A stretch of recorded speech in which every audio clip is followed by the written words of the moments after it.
మరొక బ్రేకింగ్ చూస్తున్నాం. శ్రీశైలం ముఖద్వారం వద్ద ఎలుగుబంటి భక్తుల కంటపడింది.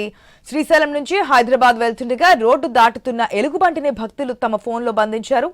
భారీ ఎలుగుబంటిని చూసిన భక్తులు ఒక్కసారిగా భయాందోళనకు గురయ్యారు. అయితే రోడ్డు దాటిన ఎలుగుబంటి కూల్గా అడవిలోకి వెళ్లిపోవడంతో భక్తులు ఊపిరి పీల్చుకున్నారు.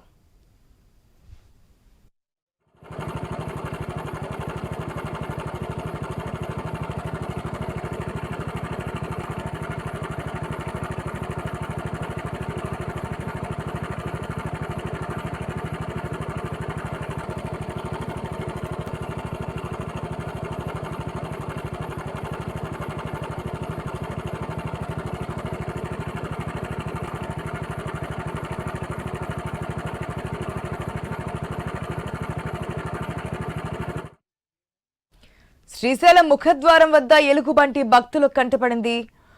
శ్రీశైలం నుంచి హైదరాబాద్ వెళ్తుండగా రోడ్డు దాటుతున్న ఎలుగుబంటిని భక్తులు తమ ఫోన్లో బంధించారు.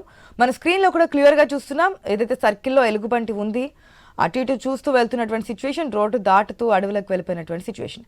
అయితే ఎంత భారీ ఎలుగుబంటిని చూసిన భక్తులు ఒక్కసారిగా భయాందోళనకు గురయ్యారు. అయితే ఎవరి మీద అటాక్ చేయకుండా వచ్చిన దారిలోనే అడవిలోకి అయితే ప్రశాంతంగా వెళ్ళిపోయింది ఆ ఎలుగుబంటి.